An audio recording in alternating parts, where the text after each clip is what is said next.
Panliligaw, noon at ngayon ni Flor de Liza Torres. Bulaklak, liham, at harana. Ilan lamang ito sa mga bagay na nagpapahiwatig ng tradisyonal na paraan ng panliligaw. Ang paraan ng panliligaw na ito ang nakagisna ng ating mga magulang at nakikita nila sa paligid noong sila ay bata pa. O baka nga ang ating mga magulang ay nakaranas mismo ng ganyang paraan ng panliligaw noon. Ngayong ikaw ay dalaga o binata na, maaaring gusto mong malaman kung paano sila manigaw noong unang panahon. Pahirapan ang paraan ng panliligaw noon. Ang lalaki ay dadaan muna sa butas ng karayon upang makuha lamang ang matamis na oo ng kanyang iniibig. Ang panliligaw ay maaaring magsimula sa munting liham para sa babae na naglalahad ng kanyang pagsinta. Gumagamit ng makatang mga salita ang lalaki sa kanyang liham. Siyempre, hindi pa nagtatapos sa pagsasabi ng saloobin ang kanyang panliligaw. Susunod na hakbang ng lalaki ay ang panghaharana sa harap ng bahay ng babae. Kadalasan ay nagsasama ng ilang mga kaibigan ng lalaki sa panghaharana at umaawit ng mga awit ng pag-ibig kahit na sintonado. Kailangan din na makuha ng lalaki hindi lamang ang pag-ibig ng babae, kundi ang pagsang-ayon din ng mga magulang nito sa kanyang panliligaw. Ang pagsang-ayong ito ay hindi madaling makuha dahil bago pumayag ang mga magulang ng babae, kailangang dumaan ang lalaki sa ilang pagsubok.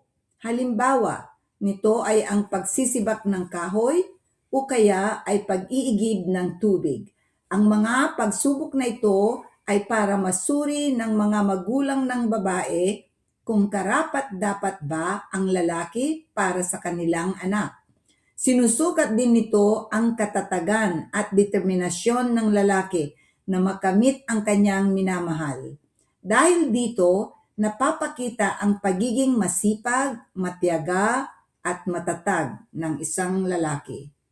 Ibang-iba na ang panahon ngayon at maging ang paraan ng panliligaw. Maging ang mga magulang ay nahihirapang intindihin ang bagong trend na ito. Heto ang ilang mga bagay na totoong nangyayari sa mga kabataan ngayon at paraan ng kanilang panliligaw.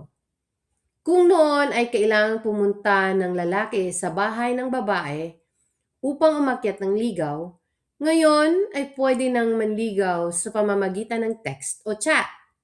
Tila hindi na kailangan ang pahintulot ng mga magulang ng babae upang manligaw o kaya maging magkasintahan. Dahil dyan, maraming magkasintahan ngayon na ang relasyon ay palihim, kaya hindi na nakikilala o nakikilatis ng husto ng mga magulang ng babae ang lalaking napupusuan ng kanilang anak.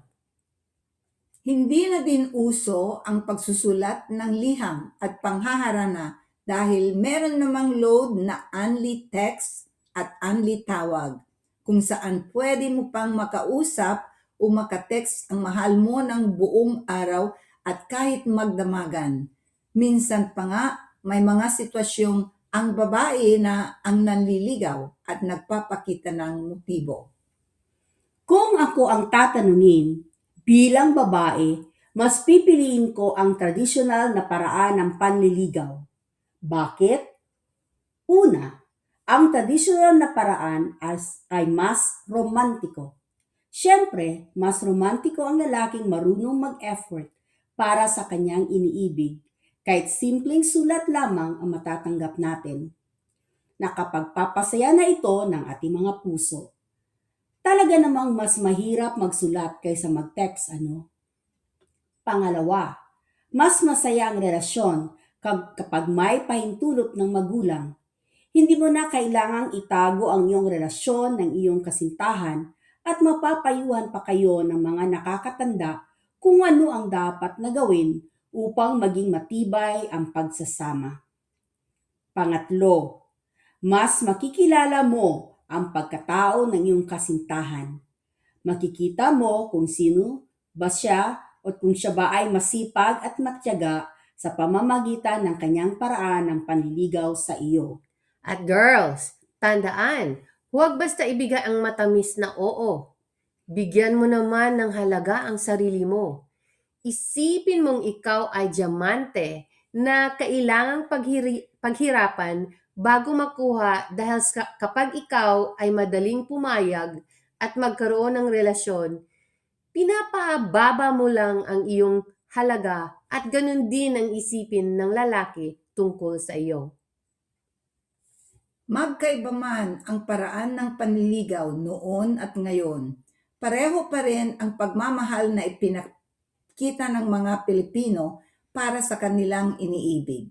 Kahit anong paraan man ang sundin mo sa panliligaw, laging isipin na ang panliligaw at pagkakaroon ng kasintahan ay isang seryosong bagay.